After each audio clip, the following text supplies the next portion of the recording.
Hi, I'm E.T. Lewis and welcome back to my channel, and today, I haven't reviewed H.P. Lovecraft stories for a while now, so I'm going to be doing a little bit of a return to that for this episode. And also, I'm going to finally talk about that secret challenge that I mentioned some videos back. It's been quite a while. I meant to have talked about this much sooner, but I hadn't read anything for my secret challenge for a little bit, not since like June. So I don't even remember what video it was that I talked about it, but anyway. So let's talk about the story first, then I'll get into the secret challenge. Alright, so the story is Dagon. This was actually a reread for me. I used it as part of my closing out of the month of August, and yeah, like I said, this is a reread. I had to look back. Had I reviewed this before? No. And this is actually connected to another story that I honestly can't remember if I ever reviewed either, so I may need to reread it sometime and review it as well. But the story is Dagon, which was published originally in 1919, so the story is just a little bit over 100 years old. And it's a really short one, so I can't give you too much detail, but then again, I'm still going to probably spoil a little bit. I know, the story's been out for over 100 years, but I still like to keep things relatively vague.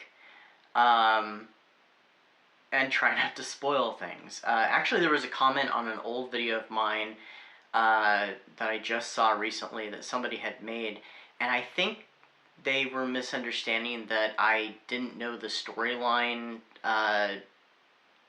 that it was regarding, and so they were telling me about it, which I appreciate. It was very nice of them, but I intentionally try to keep things vague in case somebody is unfamiliar with the story, and I don't want to spoil it for them, so like newcomers can, discover things. And I know, this has been out for 100 years. That had not been, but I just wanted to briefly explain why I keep these things vague.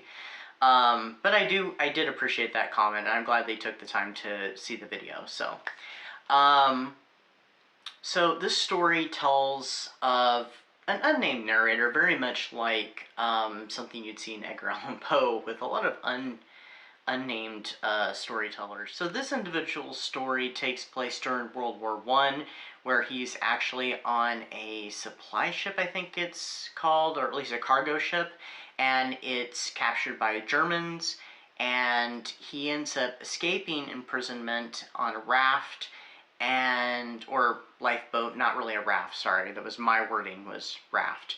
And he ends up finding himself stranded on this stretch of land, this very mysterious stretch of land. Very much, he describes it as a mire, which a mire is like a bog, kind of swampy-like land, which I find kind of an odd sounding in the middle of the ocean, but anyway. And he believes that it must have been a piece of the bottom of the ocean that had been brought to the surface at some point, maybe through, volcanic eruption or something. And so he's on this thing for days, and he ends up discovering a monolith that depicts some very mysterious creatures, and he sees one emerge from the ocean itself.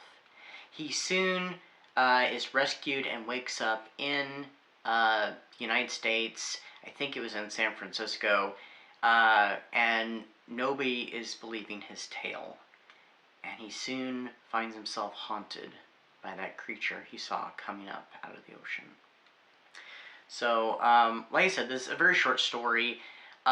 It's one of those where you don't really see much. It's very nondescript. It's left much to your imagination, and you are wondering, in the very Gothic tradition, is this character sane?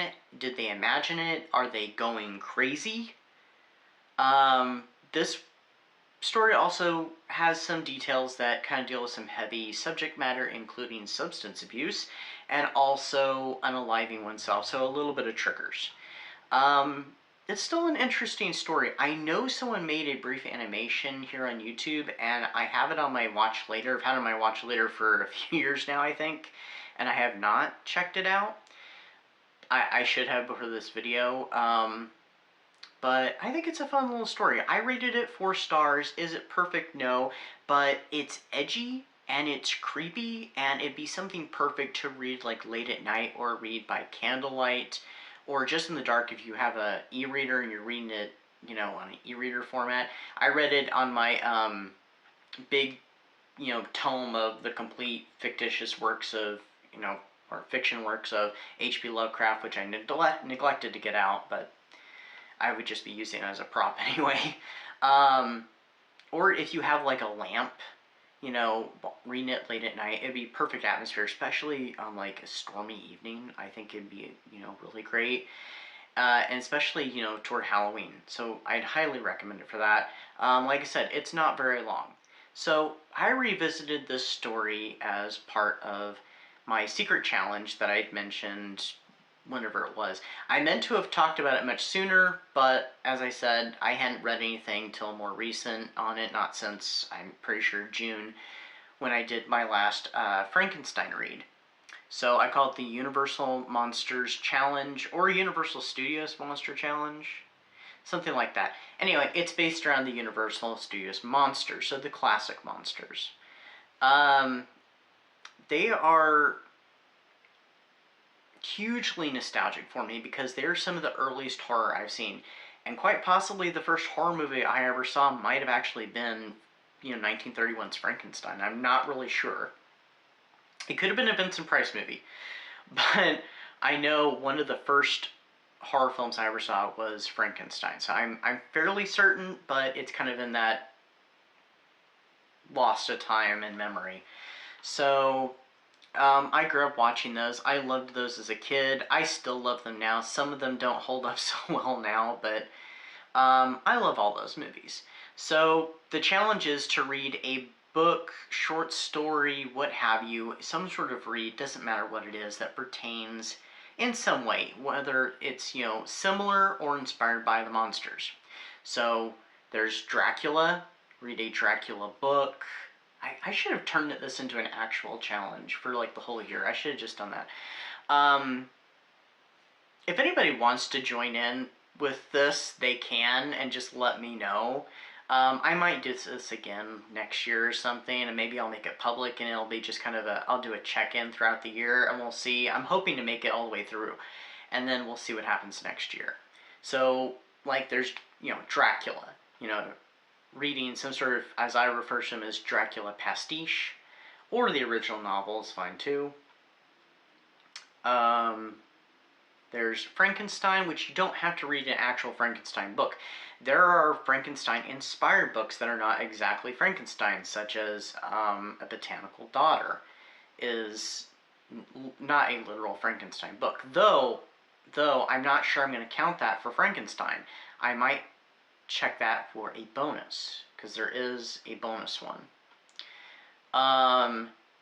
There's read a werewolf for Werewolf of London or the Wolfman, because the Wolfman is I'm pretty sure is a trademark or copyright character. So just a werewolf story in general, which I covered that immediately this year. Read a mummy story or book, you know, whatever. I read that in January, that mummy story by Edgar Allan Poe.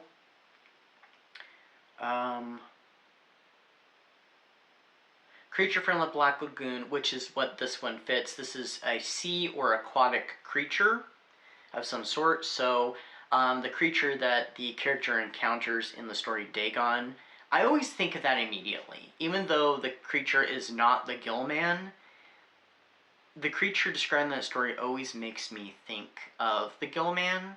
So that's why I count it, but it can be any kind of sea creature or aquatic creature. So I think that's 6 things. Then there's, which I think covers all the main monsters. The Invisible Man is one I do not include because I don't think there's much on the Invisible Man except for the original Invisible Man. There might be, and I'm just not sure. But I do have a bonus, and that is The Bride of Frankenstein, which is what I think I will put A Botanical Daughter under. So, oh, and there is another one, Phantom of the Opera. Because there are Phantom pastiche and Phantom inspired books. Because I do have a series on that, a video series. And there is a Phantom book I am planning on reading sometime this year, and this is also the 100th anniversary of Phantom 25, which went out for, public release on September 6th. There were two earlier showings, two earlier versions of the film that tanked, and they were like preview, premieres. But the final version that came out in 1925 in September, that is the one that we count as the official date. So, Phantom 25 literally turns 100 this year, which I am planning on watching probably during Halloween-a-thon. So, I have read A Botanical Daughter, which I might count as Bride of Frankenstein, or The Bride. I've read... what was that Dracula book I read for...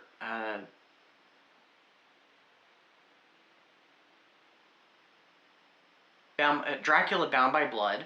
I don't know, I was having some... I could see the book in my head, which I loved that one. I've read Dagon. I've read that Conversation with a Mummy, or is that what it was called? It was the Edgar Allan Poe short story.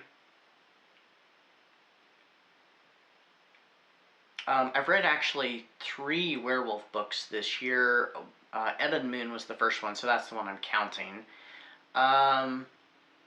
So I just have to read a Phantom book now, or short story, or what have you. It literally could be anything that fits that, so I had to read Phantom, and if I count that one for The Bride, then I need to read a Frankenstein story of some kind. I don't think there's anything else unless I'm forgetting something. So I'm really close, and there's still plenty of time. There's like, 3.5 months left. So, to finish this challenge, so. And then if anybody wants to, I know it's really late in the game, but if you'd like to join in, feel free. Or even next year, because I might try this again next year. Will I succeed at it? Who knows? I've been wanting to read this particular Phantom book during Halloween-a-thon, but I might not get to it. Who knows? It depends. If I do, it'll probably be later. Or I'm thinking about changing my November tradition. There is an event taking place in November. I am planning on taking part in that. There is a read I have picked out for that. But I may change my November tradition. If you know what that is, if you know what I'm referring to, I might change my mind with that and postpone that this year, just kind of cancel it, or do something else with it. And I might even do like a Phantom November or something, where I read that said book and watch like a bunch of Phantom movies. So I'm not saying it'll be video themed, but we'll see what happens. I might just turn that into a personal Phantom November. But anyway, I've got time to think about it and to even just come back to it later.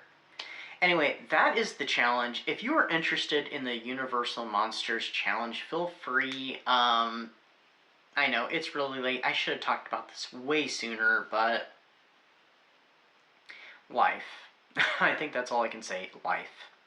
But anyway, I hope everybody's having a great September and a great Vamptember. I am currently working on the group read. I may only get one more read or so. Well, I might get 2 more reads in before the end of the month. It just depends. I'm over halfway through the group read, and I'm really enjoying it. Vampires del Norte by Isabel Cañas. I loved her book, The Hacienda, and I'm really enjoying this one too. I still have yet to watch Something Vampire, so yeah, we'll see what happens. But anyway, stay safe, stay spooky, and I'll see you then. Bye-bye.